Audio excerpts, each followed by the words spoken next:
नमस्कार दोस्तों, हमारे YouTube चैनल पर आपका फिर से स्वागत है जिसका नाम है टीचिंग मेथड्स। दोस्तों, आज हम देखेंगे हिंदी शिक्षण विधियों के 15 अति महत्वपूर्ण प्रश्न। तो चलते हैं मित्रों पहले प्रश्न पे। पहला प्रश्न क्या है, देखिए। पहला प्रश्न है मित्रों, काव्य शिक्षण का पाठ रूप कौन सा नहीं है?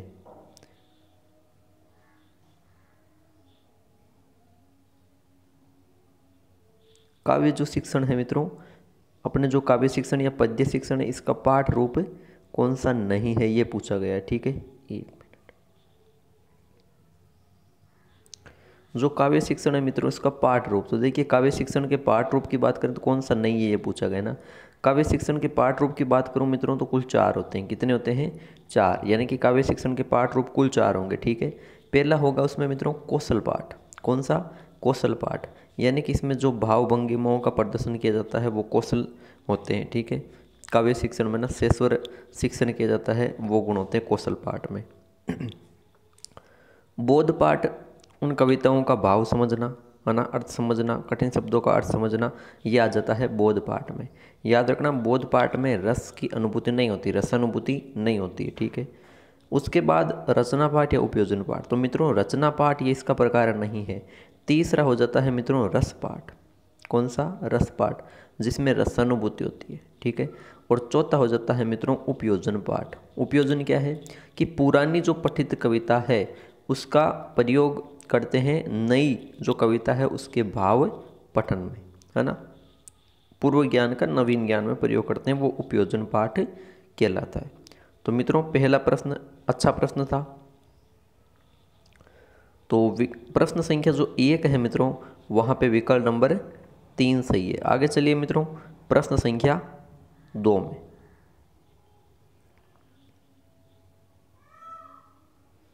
प्रश्न संख्या 2, प्रश्न संख्या 2 है मित्रों, अच्छा प्रश्न है, वेरी इंपॉर्टेंट प्रश्न है कि अभिकर्मित अनुदेशन से किस पक्ष का विकास होता है? अभिकर्मित अनुदेशन, अभिकर्मित अनुदेशन के बारे में देख लेते हैं थोड़ा सा। क्या है आपको पता है अभिकर्मित जो अनुदेशन है इसके जनक कौन है? तो मित्रों इसके जनक है B.F. स्किनर। कौन है? B.F. स्किनर। फिर अभिकर्मित अनुदेशन के कुल 3 प्रकार हुए, है ना। पहला कौन सा? रेखीय या बाहरी, उसके भी B.F. स्किनर ही थे। फिर आंतरिक या साक्य, उसके नॉर्मन क्राउडर थे।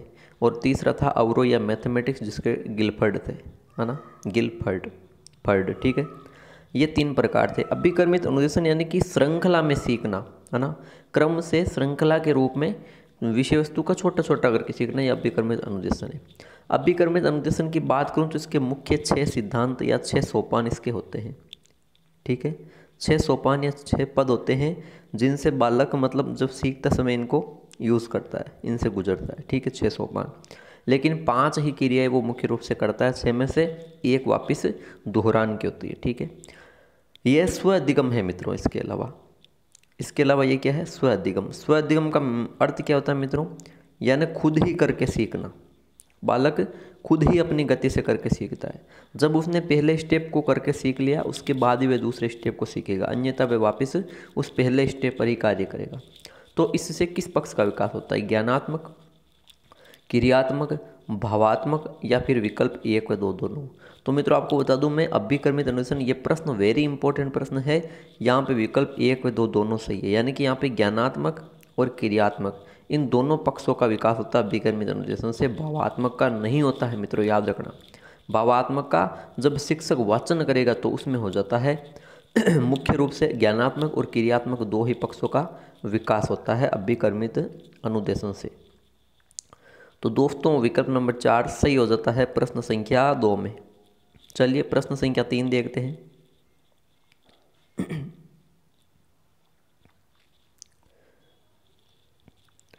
एकांकी से नाटक की फिर रिक्त स्थान है का ही संबंध होता है। एक और अच्छा प्रश्न है सारे प्रश्न बढ़िया है, मेहनत किए हुए प्रश्न है।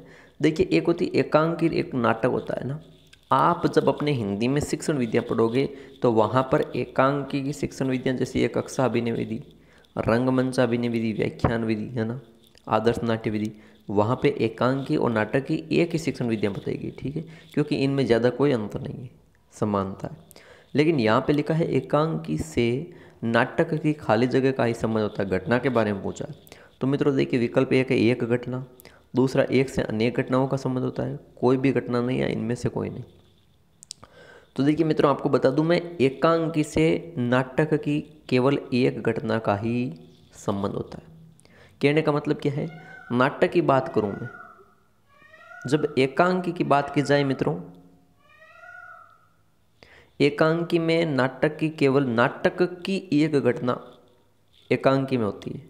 एकांकी में एकांकी नाम से पता चलता है एक ही घटना का इसमें अध्ययन किया जाता है जो नाटक की घटना होती है, ठीक है। जबकि बात करूं मित्रों नाटक की, तो नाटक में एक से अनेक घटनाएं आएगी, है ना। नाटक में विभिन्न घटनाओं का अध्ययन किया जाता है। अच्छा प्रश्न है प्रश्न संख्या 3। प्रश्न संख्या 3 में मित्रों विकल्प नंबर 1 सही है। आगे चलिए प्रश्न संख्या 4 पर।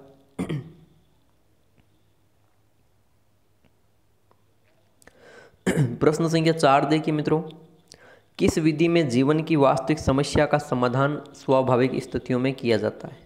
अच्छा प्रश्न है और ये प्रश्न वेरी वेरी इंपॉर्टेंट क्वेश्चन है मित्रों, कि किस विधि में जीवन की वास्तविक समस्या का समाधान, वास्तविक समस्या है उसका समाधान किसमें, स्वाभाविक परिस्थितियों या स्वाभाविक स्थितियों में, ये चीज़ याद रखने किया जाता है ना। कौन सी विधि है, समस्या समाधान विधि, प्रायोजना विधि, दल शिक्षण विधि या विकल्प 1 व 2 दोनों। देखिए दल शिक्षण विधि को मैं हटा दूंगा, क्यों, दल शिक्षण विधि इसमें तो शिक्षकों के दल बनाकर अध्ययन किया जाता है।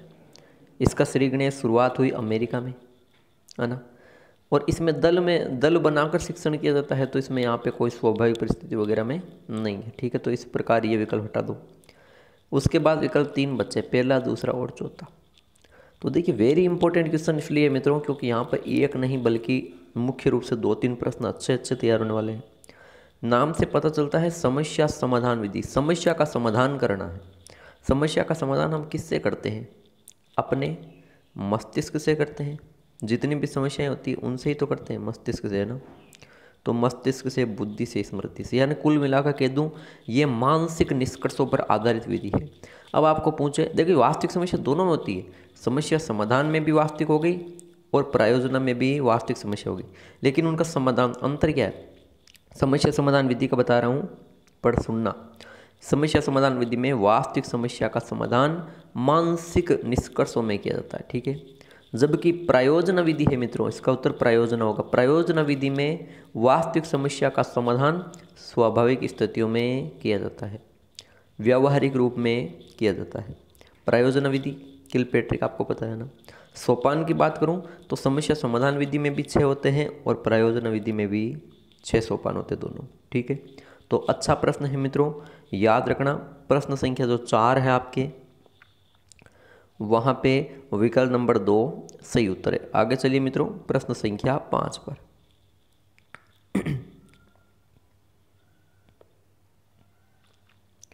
प्रश्न संख्या 5, किस आयु वर्ग के बालक को शारीरिक व मानसिक रूप से लिखने योग्य माना गया है। किस आयु वर्ग का बालक है जिसको एक तो शरीर के और एक मानसिक रूप से लिखने योग्य माना गया है। आपको पता कोई भी चीज़ जैसे ये लेखन कौशल की बात हो रही है, चारों कौशल की बात करूँ तो मित्रों वहाँ पे क्या होता है कि मुख्य रूप से बालक क्या होना चाहिए, परिपक्व, ठीक है। मुख्य रूप से बालक परिपक्व होना चाहिए मित्रों। और यहाँ पे बताया परिपक्व शारीरिक और मानसिक तौर पर लिखने योग्य कब माना गया, 1 वर्ष का बालक, 4 वर्ष का, 3 वर्ष का या 5 वर्ष का। तो आपको बता दूं मित्रों ये तो फैक्टली क्वेश्चन है लेकिन अच्छा प्रश्न है, कभी कभार आता है ऐसा प्रश्न। तो देखिए 5+ का जो बालक है मित्रों, यहाँ 5 वर्ष ऑप्शन है, 5+ यानी कि 5 से ऊपर का जो ज़्यादा उम्र का जो बालक है वो शारीरिक तौर और मानसिक रूप से लिखने योग्य माना गया है। अच्छा प्रश्न है प्रश्न संख्या 5 मित्रों। तो दोस्तों विकल्प नंबर 4 सही हो जाता है प्रश्न संख्या 5 में। आगे चलिए प्रश्न संख्या 6 पर। प्रश्न संख्या 6 देखिए मित्रों, पाठ्य पुस्तक के मुख्यतः कितने प्रकार के गुण माने गए हैं। पाठ्य पुस्तक टॉपिक है उसमें आप गुण पढ़ोगे तो कितने गुण माने गए हैं? 2 गुण। 1 2 3 4 तो आपको बता दूं मैं। मुख्य रूप से यहाँ पे मुख्यतः कितने प्रकार के गुण हैं लिखा हुआ है। मुख्यतः मित्रों 2 प्रकार के गुण हैं। कौन से? तो एक तो होता है आभ्यंतरिक गुण,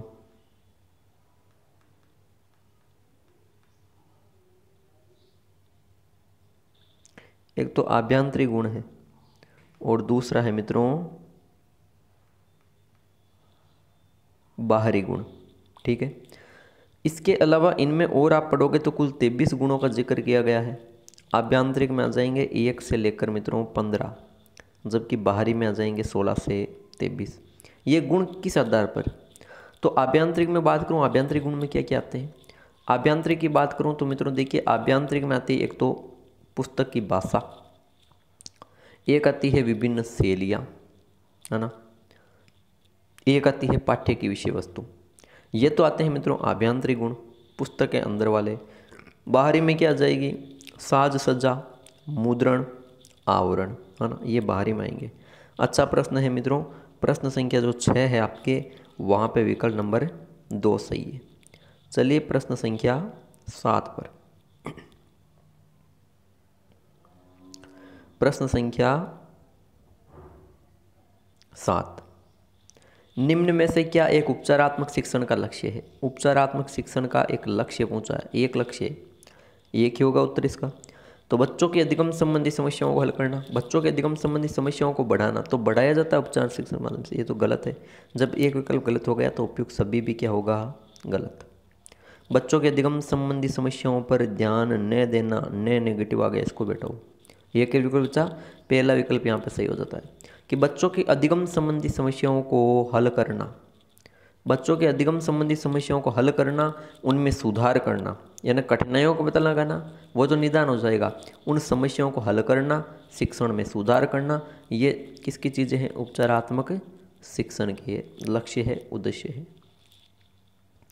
मित्रों प्रश्न संख्या जो 7 है आपके, वहाँ पे विकल्प नंबर 1 बिल्कुल सही हो जाता है। आगे चलिए प्रश्न संख्या 8 पर।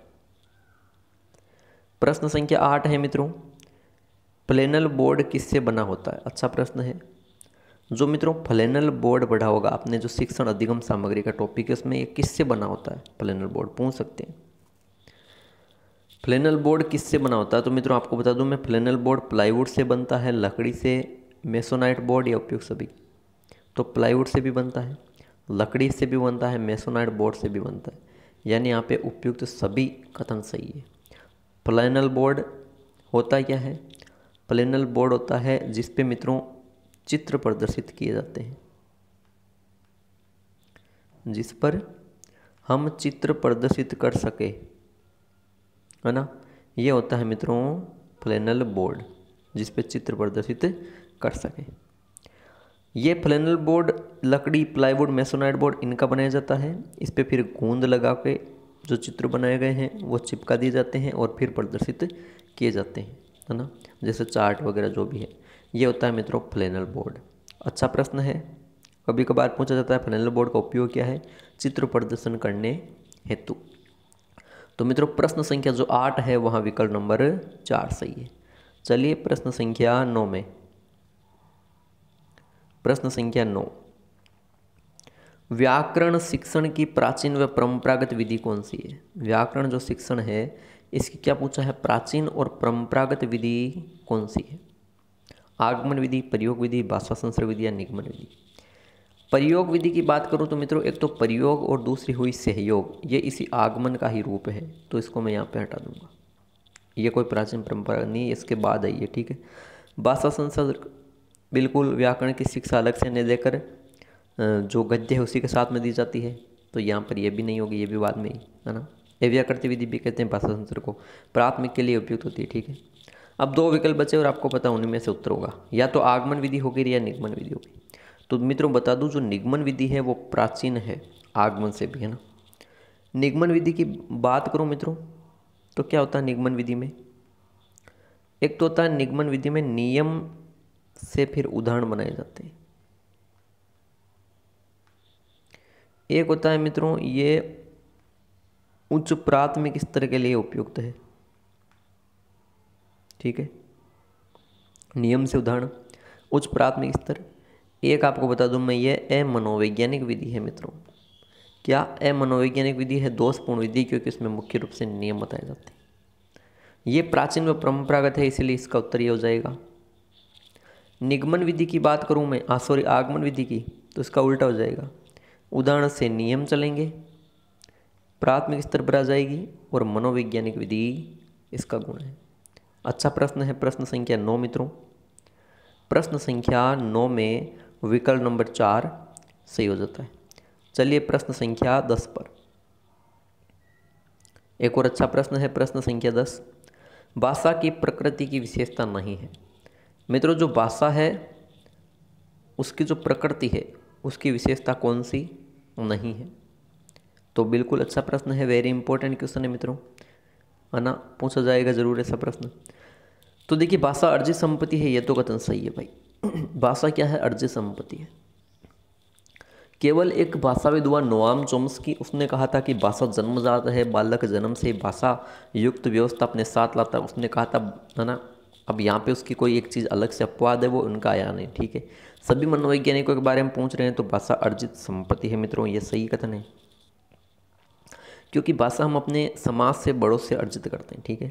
समाज से करते हैं, बड़ों से करते हैं, घर परिवार से करते हैं, तो वो भी समाज का हिस्सा है। घर परिवार तो सामाजिक प्रक्रिया, बिल्कुल सही है, समाज में सीखी जाती है। वयस्कों से सीखी जाती है, सामाजिक प्रक्रिया, सही है।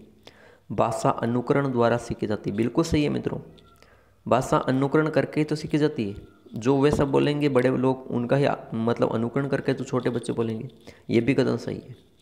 लेकिन भाषा चिर यानी लंबे समय से परिवर्तनशील नहीं होती है, ये कथन मित्रों नहीं आ गया, तो ये कथन गलत हो जाएगा, ये इसकी विशेषता नहीं है। भाषा कभी भी स्थायी नहीं होती, भाषा मित्रों अस्थायी होती है।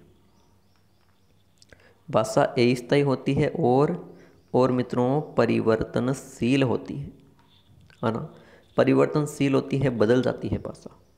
तो मित्रों, प्रश्न संख्या जो 10 है आपके, वहाँ पे विकल्प नंबर 3 सही हो जाता है। आगे चलिए प्रश्न संख्या 11वें पर। मौन वाचन के लिए उपयुक्त स्थान नहीं है। मौन वाचन मन ही मन में, बिना होठ हिलाए, बिना कोई स्वर किए, बिना कोई रव ध्वनि आवाज़ किए, बिना कोई नाद किए, बिना कोई आवाज़ किए, जब हम लिखित जो विषय वस्तु है उसको पढ़ते हैं अर्थ ग्रहण के साथ में, वो मौन वाचन कहलाता है। उसके लिए उपयुक्त स्थान कौन सा नहीं है?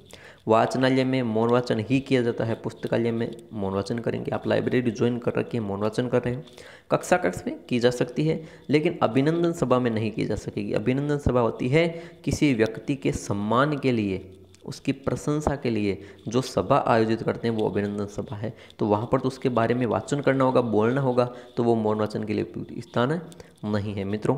प्रश्न संख्या जो 11वां है, वहाँ पे विकल्प नंबर 1 सही है। आगे चलिए प्रश्न संख्या 12वें में। प्रश्न संख्या 12वां, निम्न में से कौन सा भाषा शिक्षण का सिद्धांत है? भाषा शिक्षण के सिद्धांत पढ़ना भी जरूरी है, टॉपिक है आपके। निम्न में से कौन सा भाषा शिक्षण का सिद्धांत है? क्रम योजन का सिद्धांत, बिल्कुल क्रम योजन का है। अपने जो पाठ्य वस्तु है उसको क्रम से रखा गया है, बिल्कुल सही। जो भी इसमें टॉपिक है वो क्रम से है, सबसे पहले वर्ण होने चाहिए, बिल्कुल है, फिर शब्द है, फिर वाक्य, जो भी ना, यानी कि क्रम से क्रम चलता है ना, बिल्कुल सही है। पुनरावृत्ति का सिद्धांत, ये भी सही है। अपने ज्ञान को, अपने भाषा में जो विषय वस्तु पाठ्य वस्तु आती है उसको स्थायी रूप से अर्जित करने के लिए कुछ प्रकार का सिद्धांत था, पुनरावृत्ति, आवृत्ति या दोहराने का। बार बार जितना अभ्यास करेंगे उतना ज़्यादा सीखेंगे, है ना। यही आपके जो एग्ज़ाम देने वाले हैं उन पर नियम लागू करता है। क्रियाशीलता का नियम, तो ये तो भाई मनोवैज्ञानिक प्राथमिक गुण है कि बालक क्या होना चाहिए, हमेशा सक्रिय होना चाहिए, क्रियाशील होना चाहिए। इसका मतलब है मित्रों, उपयुक्त सभी यहाँ पे भाषा शिक्षण के सिद्धांत माने गए हैं। प्रश्न संख्या जो 12वां है मित्रों, वहाँ पे विकल्प नंबर 4 सही है। चलिए प्रश्न संख्या 13वें में। प्रश्न संख्या 13वां, प्रश्न संख्या 13वां है, निम्न में से कौन सा कथन सही है? कौन सा कथन सही है पूछा गया। चार्ट का प्रयोग केवल हिंदी शिक्षण में ही किया जाता है। केवल आ गया, नेगेटिव से हटा दो, केवल हिंदी शिक्षण में चार्ट का नहीं, चार्ट का प्रयोग तो किसी भी विषय में किया जा सकता है, गलत है। चार्ट व ग्राफ क्रमशः श्रव्य दृश्य, क्रम से यानी कि चार्ट श्रव्य है चार्ट श्रव्य है? नहीं है। चार्ट तो दृश्य है, गलत है। और ग्राफ तो चलो दृश्य हो गया, ग्राफ तो दृश्य हो गया, लेकिन चार्ट क्या है? दृश्य नहीं है। इस विकल्प को मैं हटा दूंगा, पहला दूसरा विकल्प हट गया। चौथा विकल्प क्या? शिक्षण में कुशलता के लिए श्रव्य दृश्य सामग्री उपयोगी नहीं है? ये नहीं, उल्टा आ गया ना, ये तो है।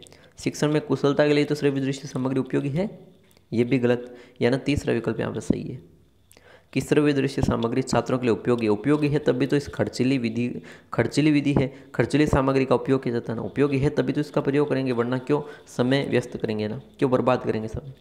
तो श्रव्य दृश्य सामग्री छात्रों के लिए उपयोगी है। क्यों उपयोगी है? मुख्य रूप से विषय वस्तु को रोचक बनाने के लिए उपयोगी है। ठीक है मित्रों, प्रश्न संख्या जो 13वां है दोस्तों, वहां पे विकल्प नंबर 3 सही हो जाता है। चलिए प्रश्न संख्या 14 पर। प्रश्न संख्या 14, बच्चों को कहानियां सुनाने से। प्रश्न संख्या 14 है कि बच्चों को कहानियां सुनाने से क्या होगा? बच्चे खुश होते हैं, प्रसन्न होते हैं, गलत। बच्चे शांत होकर सुनते हैं, तो ये भी इसका कोई उद्देश्य नहीं है। और बच्चे अनुशासित, कहानियां सुनाने से अनुशासित रहते हैं, ये भी गलत। कहानियां सुनाएंगे तो क्या होगा? कल्पना शक्ति का, कल्पना करने का और चिंतन शक्ति का, सोचने की जो शक्ति है उसका विकास होता है कहानियां सुनाने से, है ना। यही इसका मुख्य उद्देश्य है कथा शिक्षण का। तो मित्रों, प्रश्न संख्या जो 14 है वहाँ पे विकल्प नंबर 2 सही है। चलिए प्रश्न संख्या 15 में, रचना के कितने रूप है मित्रों? अच्छा प्रश्न है, अंतिम प्रश्न है आज का, कि जो रचना की जाती है उसके कितने रूप माने गए? किसी भी चीज़ की रचना, तो देखिए 1 2 3 4। तो मित्रों आपको बता दूं, रचना 2 रूपों में की जाती है, 2 रूपों में। ठीक है, जब हम बोलकर अपने विचार, नए विचार लाते हैं, वो रचना हो गई। जब हम नए विचार बोलते हैं ना, नई चीज़ बोलते हैं, तो मौखिक अभिव्यक्ति हो गई ना। रचना की 2 अभिव्यक्ति, एक मौखिक और दूसरी होती लिखित। लिखित, जब लिखित रूप में रचना करते हैं वो लिखित हो गई। ठीक है, बोलकर की जाती है वो मौखिक हो गई। तो रचना के ये 2 रूप माने गए हैं। दोस्तों, प्रश्न संख्या जो 15वां आज का अंतिम प्रश्न है, वहाँ पे विकल्प नंबर 2 सही हो जाता है। तो मित्रों, ये थे आज के जो हिंदी शिक्षण विधि है, अपने हिंदी टीचिंग मेथड्स है, उसके 15 अति महत्वपूर्ण प्रश्न।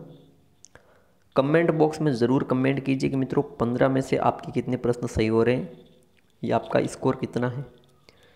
आशा करता हूँ वीडियो अच्छा लगा तो बिल्कुल वीडियो को लाइक कीजिए, हमारे इस वीडियो को ज़्यादा से ज़्यादा अपने मित्रों के साथ शेयर कीजिए। कमेंट बॉक्स में मित्रों कमेंट ज़रूर कीजिए आपके स्कोर की। और हाँ, जिन्होंने हमारा यूट्यूब चैनल अभी तक सब्सक्राइब नहीं किया, प्लीज़ सब्सक्राइब करें। ठीक है दोस्तों, धन्यवाद।